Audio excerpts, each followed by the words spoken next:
ओम नमः भगवते वासुदेवाय। आप सभी को नमस्कार है। आज की इस वीडियो में हम बात कर रहे हैं जो पूर्णमासी को चंद्र ग्रहण लग रहा है इसके विषय में, कि चंद्र ग्रहण जो है वो कब से कब तक रहेगा, सूतक कब से कब तक रहेगा, और उसमें भी विशेष कि फिर जो लोग चंद्र व्रत करते हैं उन माता बहनों को कब पूजा करनी चाहिए और किस प्रकार से अपना व्रत संपूर्ण करना चाहिए। जो पूर्णमासी का व्रत करते हैं, सत्यनारायण भगवान की कथा करते हैं, उनको कब करना चाहिए। साथ ही जो लोग लक्ष्मी जी का व्रत करते हैं और लक्ष्मी जी की पूजा करते हैं उनको कब पूजा पाठ करना चाहिए। पिछले काफ़ी समय से ग्रहण गए आए, लेकिन उनका प्रभाव हमारे देश में नहीं था, उनका सूतक भी हमारे देश में नहीं था, क्योंकि वो दिखाई ही नहीं दिए। सूर्य ग्रहण जो था वो भी हमारे देश में नहीं दिखाई दिया था, लेकिन ये 28 अक्टूबर को जो चंद्र ग्रहण लग रहा है, बिल्कुल ये हमारे हिंदुस्तान में, हमारे भारत में, हमारे इंडिया में दिखाई देगा। इसका पूरा प्रभाव रहेगा और इसका सूतक भी मान रहेगा। चंद्र ग्रहण जो है उसका समय रहेगा रात्रि को 1:06 से और समाप्त होगा 2:22 पे। इस प्रकार से ये 1 घंटे 16 मिनट का ग्रहण होगा। इसके सूतक की अगर हम बात करें तो देखिए, जब ग्रहण लगता है उससे ठीक 9 घंटे पहले चंद्र ग्रहण का सूतक लगता है, और सूर्य ग्रहण कभी होता है तो उसका सूतक ग्रहण के 12 घंटे पहले लगता है। इस प्रकार से चंद्र ग्रहण का जो सूतक है वो आरंभ होगा 4:06 से और इसका प्रभाव रहेगा 2:22 तक रात्रि को। हम बात करते हैं पूर्णमासी की, तो पूर्णिमा जो है वो 28 तारीख की सुबह 4:17 पर आरंभ होगी और इसका समापन होगा रात्रि को 1:53 पर। इस प्रकार से ये चंद्र ग्रहण समाप्त होने से पहले ही समाप्त हो चुकी होगी। अब बात आती है कि इसका व्रत। देखिए, आपको व्रत करना है, व्रत करने में कोई दोष नहीं है। आप व्रत करें, आपको करना चाहिए और उसमें किसी तरह की कोई परेशानी होनी नहीं चाहिए। बात आती है कि इसकी पूजा कब करें। जो लोग दिन में पूजा करते हैं, भगवान सत्यनारायण की कथा सुनते हैं, उनकी पूजा करते हैं, वो दिन में कर सकते हैं। सबसे उत्तम समय रहेगा दोपहर को, अच्छा चौघड़िया है, उस समय आप पूजा करें। सुबह 7:15 से भी आप पूजा कर सकते हैं, उस समय भी आपका शुभ चौघड़िया है 7:54 से और 9:17 तक। उसके बाद अगर आप उन्नति के चौघड़िया में करना चाहते हैं तो 1:28 से और 2:52 तक का समय रहेगा। इस समय आप पूजा कर सकते हैं।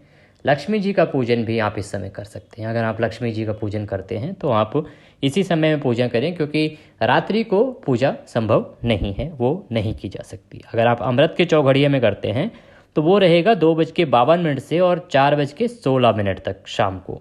पर इसमें विशेष बात यह है कि 4:06 से सूतक लग जाएगा। तो अगर आप अमृत के चौघड़िया में पूजा करना चाहते हैं तो वो 2:52 से और 4:05 तक का ही समय रहेगा। इसमें आप पूजा कर सकते हैं। लक्ष्मी जी का पूजो, आप अगर लक्ष्मी पूजन करते हैं तो लक्ष्मी माता का पूजन करें। आप सत्यनारायण भगवान की कथा करते हैं वो कर लीजिए। आप जो लोग दिन में व्रत खोलते हैं उनके लिए 4:05 आखिरी समय है। इससे पहले पहले भोजन उनको कर लेना चाहिए, अपना व्रत खोल लेना चाहिए। अब बात आती है कि जो लोग तारों की छाँव में खाना खाते हैं, या कहें कि चंद्रमा को अर्घ दे के खाना खाते हैं, अपना व्रत पूर्ण करते हैं, वो क्या करें। देखिए, उनके लिए सबसे उत्तम ये रहेगा कि वो व्रत रखें अपना और चंद्र ग्रहण के समाप्ति का इंतज़ार करें। जब चंद्र ग्रहण समाप्त हो जाएगा 2:22 पे, तो आप उसके बाद में ब्रह्म मुहूर्त में अपना जो व्रत है इसको पूर्ण कर सकते हैं। आप कल वैसे भी कार्तिक मास आरंभ हो रहा है तो सबको जल्दी उठना ही होगा, तो आप जो है ब्रह्म मुहूर्त में उठें सुबह, और उस समय चंद्रमा क्योंकि सुबह उदित रहेंगे, आप उनको अर्घ दें और उसके बाद अपना व्रत पूर्ण करें। ये सबसे उत्तम रहेगा। हालांकि हमने सलाह दी थी कि अगर आप चाहें तो ये व्रत 27 को भी रख सकते हैं। अब क्योंकि 27 को बहुत सारे लोग नहीं रख पाए हैं, उनको समय से सूचना नहीं मिली थी, इसीलिए हम कहते हैं कि देवभूमि चैनल को सब्सक्राइब करके रखिए। हम समय से बताते हैं ताकि आप किसी भी प्रकार की परेशानी में ना पड़ें और समय से आपको सही जानकारी मिल जाए, तो उस प्रकार से आप अपने व्रत, तीज, त्यौहार सब कर सकते हैं, मना सकते हैं। तो ये रही जानकारी कि आपको व्रत कब करना चाहिए।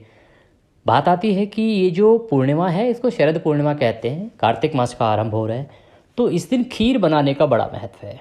इस दिन जो खीर बनती है उसको कब बनाएं और चंद्रमा की रोशनी में कैसे रखें या कब रखें। वो खीर बनाने के लिए क्या करें कि ये खीर आप बना लें 27 तारीख को। 27 तारीख को आप खीर बना लें शाम को, और आप जानते हैं कि रात्रि को तो पूर्णमासी आ ही रही है, तो 4:17 पे पूर्णमासी का आगमन हो जाएगा। उस समय आप इसको चंद्रमा की रोशनी में रखें। चंद्रमा की रोशनी में खीर को रखने का एक विशेष महत्व है। हमारे पुराण बताते हैं कि जो शरद पूर्णिमा का चंद्रमा होता है ये 16 कलाओं में पूर्ण होता है इस दिन, और 16 कलाओं में पूर्ण अभी तक सिर्फ भगवान कृष्ण हुए हैं। तो ऐसा कहा जाता है कि इस दिन चंद्रमा की रोशनी से अमृत की वर्षा होती है। अगर इस दिन हम खीर बना के रखते हैं पात्र को और उसको सुबह प्रसाद रूप में ग्रहण करते हैं तो इससे बड़े से बड़े रोग और बड़ी से बड़ी परेशानियां दूर होती हैं। आपके जीवन में शांति आती है, संपन्नता आती है, दुख दर्द जीवन से समाप्त होते हैं। इसीलिए शरद पूर्णिमा पर चंद्रमा की रोशनी में खीर बना के रखने का प्रावधान अभी तक बताया गया है शास्त्रों में। अब क्योंकि ग्रहण है तो आप 27 को बना लें खीर और उसको रखें, 27 की रात्रि को रख दें, या फिर आप 27 को सुबह 4:17 पे पूर्णमासी आ रही है उस समय आप इसको रख दें और सुबह अपना प्रसाद में 28 को इसको ग्रहण कर लें। ये जानकारी हो गई आपकी कि आपको किस प्रकार से व्रत अपना पूर्ण करना है, ग्रहण कब से कब तक है। इसके बाद आपके जो कार्तिक मास का आरंभ हो रहा है इसकी जो कथा है उसको श्रवण करना ना भूलें। हमारे चैनल पे, आपके अपना चैनल देवभूमि पर आपको कथा का आनंद मिलेगा। आप प्रतिदिन उसका अध्याय सुने। सुबह के समय 5 बजे हमारी तरफ से वो अध्याय जो है वो आपको अपलोड कर दिया जाएगा। कुछ समय पे हम लाइव भी रहेंगे, आप लाइव भी सुन सकते हैं। अन्यथा आप हमारा जो वीडियो है वो प्रतिदिन आपको अध्याय का मिलेगा, आप उसका श्रवण करें और कार्तिक मास में भगवान का आशीर्वाद प्राप्त करें। और आने वाला जो महीना है इसमें बहुत सारे तीज त्यौहार आने वाले हैं, तो आप उन सभी की जो कथाएं हैं, किस प्रकार से किसका क्या मुहूर्त है, इसकी जानकारियों से को प्राप्त करने के लिए हमसे जुड़े रहें। और अगर सब्सक्राइब नहीं किया है तो देवभूमि चैनल को अभी सब्सक्राइब कर लें। और ब्राह्मण को दक्षिणा देना आवश्यक होता है किसी जानकारी के बाद या किसी कथा पुराण सुनने के बाद। अब क्योंकि हम आपसे दूर बैठे हैं, दक्षिणा आप नहीं दे सकते, तो दक्षिणा के रूप में आप एक कमेंट कर दीजिए, भगवान का नाम लिख दीजिए, जय श्री राम, ओम नमः शिवाय या ओम श्री भगवते वासुदेवाय नमः, जो भी आप लिखना चाहें कमेंट बॉक्स में लिख दीजिए। वीडियो को लाइक कर दीजिए, ये आपकी तरफ से हमारे लिए दक्षिणा होगी। और आप पर, हम पर, सब पर भगवान की कृपा बनी रहे और आने वाला समय सभी के लिए बहुत अच्छा रहे, इस कामना के साथ इस वीडियो में लेते हैं आपसे विदा। अगले वीडियो में फिर होगी आपसे मुलाकात, तब तक के लिए ओम नमः शिवाय।